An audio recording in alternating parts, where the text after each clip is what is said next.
We've been sailing around French Polynesia for a while now, and honestly, it's kind of stolen our hearts. Not just the picture postcard stuff, but the weird, wild, off-the-map magic. We found uncharted atolls, ancient sites where actual cannibals used to hang out, swam with a zillion sharks, and learned how to harvest fancy black pearls like we're in some kind of bougie pirate movie. So when someone said, "You have to go to Bora Bora," we said, "Yeah, nah," because we found somewhere even better.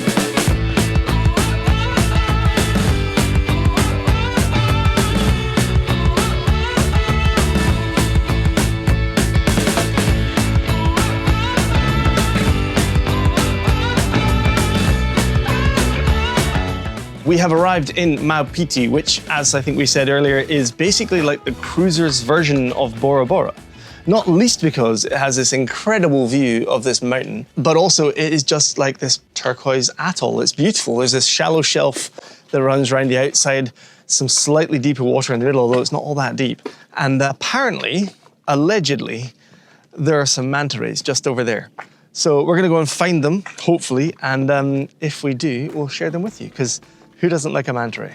I'm feeling good about this. I am hoping that they are quite easy to spot because the clarity of the water here is just incredible. We are very, very, very shallow. This might be the shallowest anchorage we have ever been in. We have come right up on top of this sandbar, and I think we've got about 40 centimetres, about a foot below our keels. So thankfully, there's not too much tide here, and there's just like a little bit of a drop-off. And so we're just going to go over to the drop-off and see if the mantas are hanging around. We have seen a couple of stingrays and we have seen an eagle ray already this morning. So yeah, fingers crossed.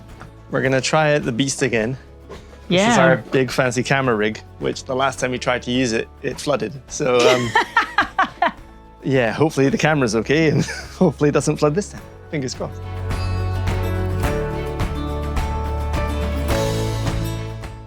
Oh! Just spotted our anchor right there. I know, it's quite fun. Terribly much wind today. No, but we're well bedded. Hey, look, we're not going to drag. I know, right? To be honest, the real concern right now is that the anchor is in and it has a roll bar over the top. So there's like the blade that goes down and a bar rolls around the top to stop it going upside down. We might be shallow enough that the keel will hit the roll bar if we drift the wrong direction. I'm not entirely sure, so keep an eye on that. Yeah, so normally, like, the wind would blow you back off the anchor would stay in front of the boat, but there's this weird, because we're up on the shelf, there's this weird sort of current thing going on. So any boats that are anchored in the slightly deeper water are facing one way, and any boats that are anchored up on the shelf are just facing a completely different way. So we keep swinging over the top of this, and so far we haven't bumped anything.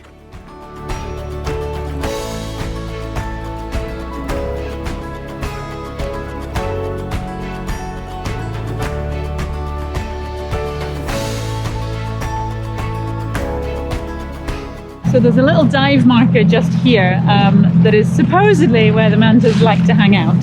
But there is a dive boat on it right now, so we don't think we should really tie up next to them. But there are also channel markers, so I think we might just tie up to those and then swim around and see if we can find some bommies and some mantas and some little fish who are hungry and eating all the stuff off their backs. So some of you might be wondering how we know that there are supposed to be mantas here. We may have mentioned this before, but basically in the ocean, there are the equivalent of a car wash. They exist dotted around reefs all over the world. And different types of sea life go to different types of car washes. So this apparently is a location where manta rays like to turn up and essentially get a little bit of a shower and scrub down from small cleaner wrasse fish, these little fish that like to eat the parasite, bacteria, and dead cells, that kind of thing. I just go, a pedicure for a manta ray, something like that. And yeah, allegedly, that's what they do here. There's still luck of the draw, of course, because it's nature. You can't guarantee anything. But fingers crossed we find one that's decided to come for a midday shower.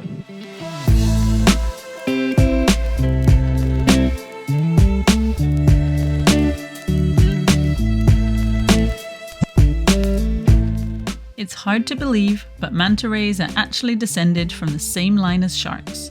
However, these gentle giants are best known for their intelligence, and here in Polynesian culture, they are recognized as symbols of wisdom, compassion, and protection. It's hard to show this on camera, But these oceanic ballerinas were absolutely massive, each one's wingspan being roughly the same size as a small car.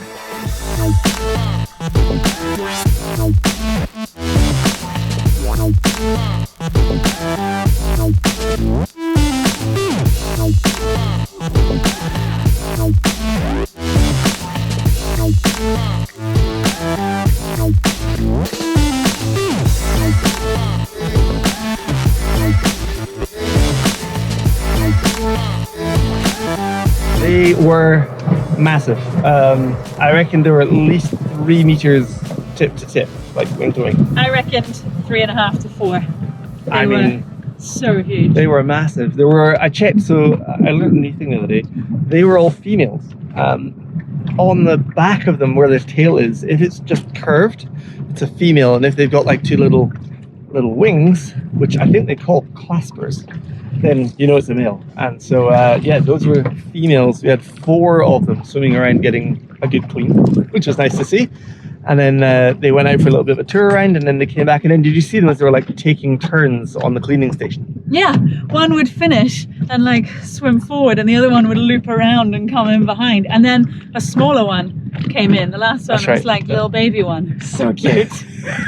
Oh, that was amazing. Like every time, particularly with mantas, you're never sure if you're going to see them or not. And it's like if you go on a dive or a snorkel, you're just like, oh, we'll go and see what we see. Whereas a manta cleaning station, it has a reputation of that's what you're after. And then you always get nervous in case you're not going to see them and it's a bit of a letdown. And then you jump in and they were just pretty much right there. It was like, no way, here they are! It was insane. So I think we need to celebrate. And I know the best way to celebrate.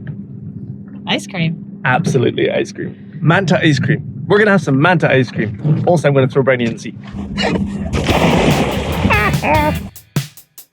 So while we're in the water anyway, there is no getting around it. We really need to clean our hulls. My dad did a little bit for us while they were visiting, but he got tired and only got halfway down one. So the job is slightly easier than it would have been otherwise. And at least we are so shallow in this anchorage. I am basically standing on the sand, so that makes it a little bit easier as well. I'll pass through the scrubber. Look at that!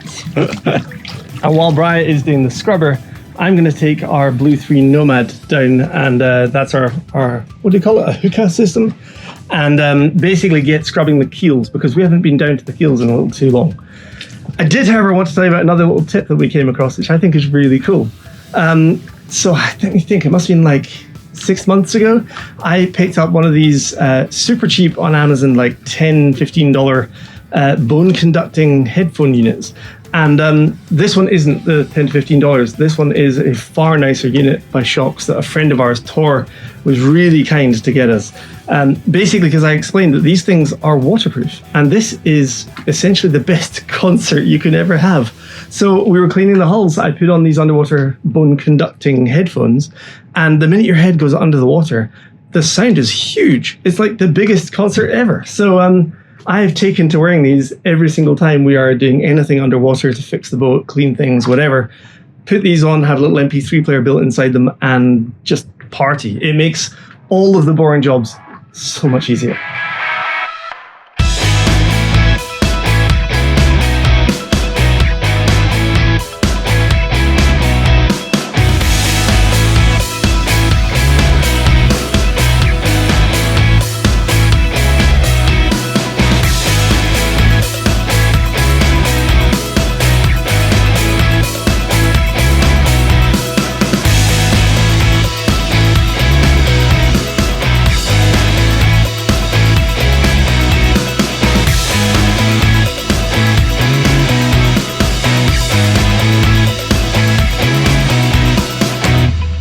Having said that this was the absolute shallowest anchorage that we have ever dropped our hook in, now we do need to admit that we have run aground ever so slightly. We've just touched the sand with one keel. It's not a big deal, but we thought we may as well just lift anchor and head up to the village where there is a little bit more space. It's slightly deeper, and we'll see what we can find up that way.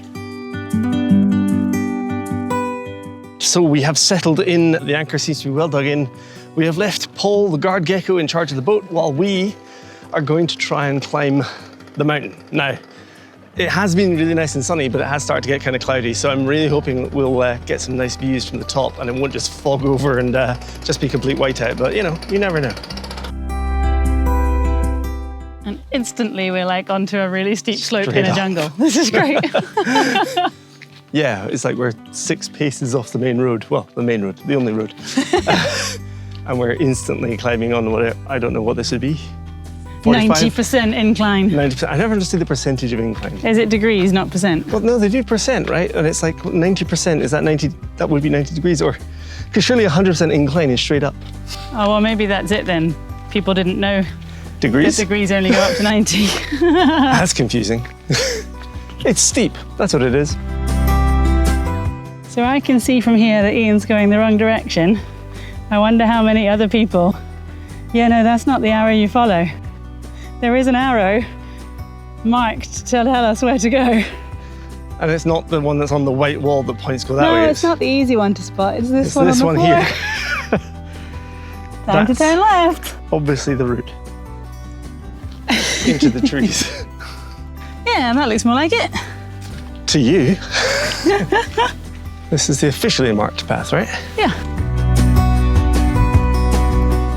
So because not too many people come to this island, there wasn't too much that we could research about this hike, but pretty much the only 2 things I knew about it were that there was that blue sign on the road to tell us where to turn off onto the trail, and apparently the rest of it is fairly well marked. We did hear from somebody this morning that you can go to the top and then down a different route, but everybody gets lost doing that. So I don't think I'm going to be allowed to try and take us that road this time. And already we've got a river crossing, so this is going to be fun. I mean, this isn't a river. A babble. Trickle crossing. Trickle cross. Well, it hasn't taken us very long to get to the scrambly stage of this hike, has it? How much more mountain is there? Maybe we're almost at the top. Maybe it's just a wee mountain. It's only a little island. That's your lying voice. I don't know. I think there's at least like another half an hour, 45 minutes to go. But coming down this is going to be fun.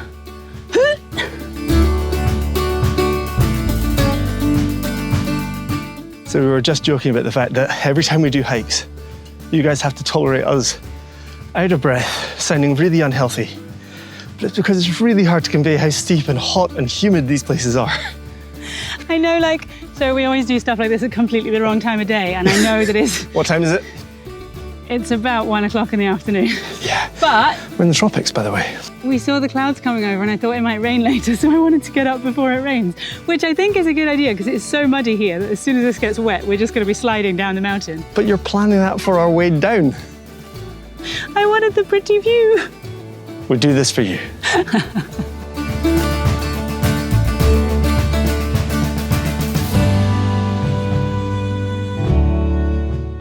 It's like a boulder field here. Do you want to add some flowers to the cairn.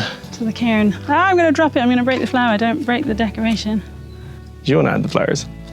No, I think it's your job. Make it pretty. Natural? You're just going to lob them on. Wonderfully placed. We're getting there, right? Must be near the top. Surely. Surely.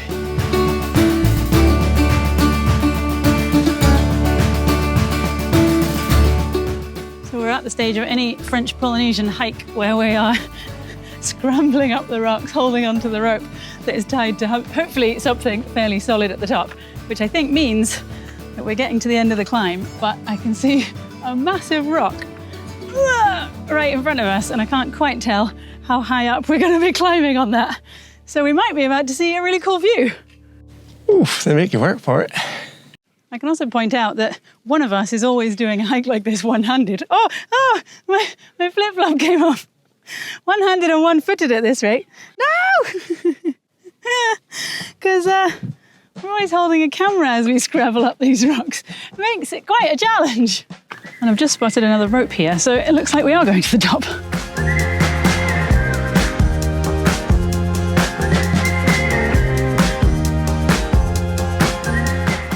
Oh, now I'm really lopsided because you put the bottle on my bag when I wasn't looking. Sneaky, sneaky. Oh, you are doing this one-handed then?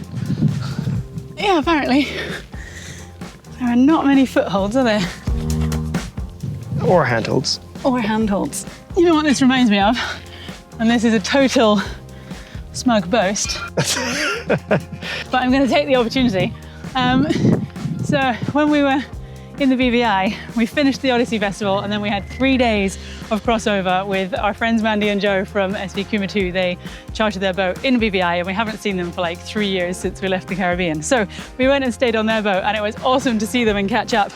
But we went to this little rocky bay and there was a massive rock and Mandy and I swam out to it, climbed up a rope like that onto the top and then jumped off it. And it took me like half an hour to build up the courage to do it. I do not like jumping off things, but it was pretty much the height of this to the sea, I would say.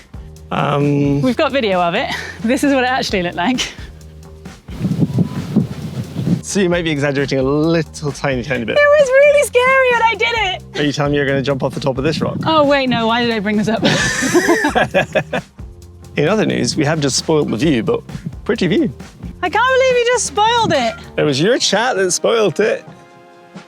I do always feel like when you're hiking, that's the challenge. You usually get to these little viewpoints on the way up and it always feels like cheating to look at where you've come from until you make it to the very top. It absolutely is cheating to look. So you guys are just gonna have to forget that you saw that and then be impressed when we make it to the top.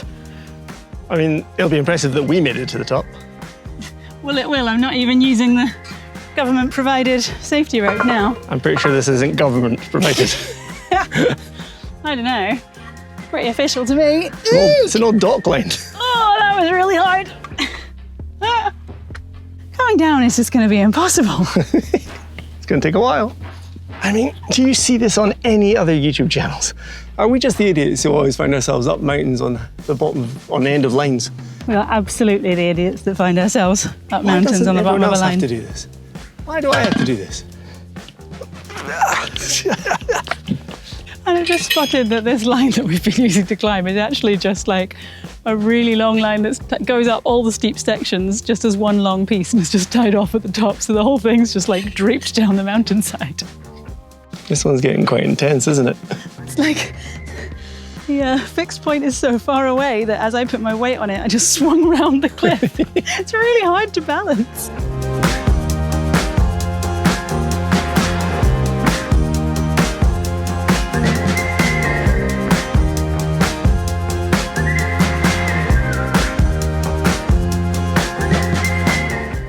So the sun is now in my eyes, which I think means that we must be almost at the summit. Not entirely sure how we're going to get up this last bit, but we'll figure it out. Somehow.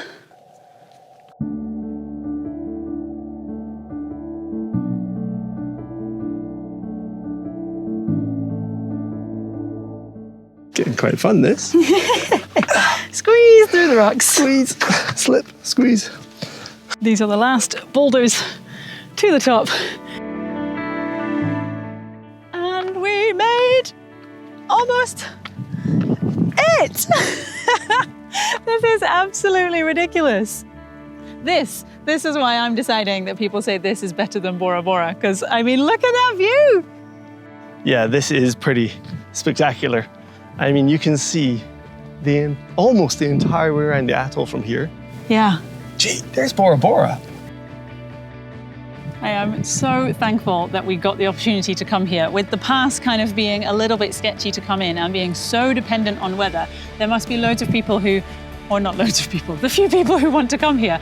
If you don't time it right and you just get unlucky, then you would just have to sail right past. But for our last destination in French Polynesia to be this incredibly beautiful, it's a very fitting way to end our 2 years here. Like, everywhere we've been has just been so stunning. I've absolutely loved the time that we've had here, and now to end it on this kind of a high is just unreal.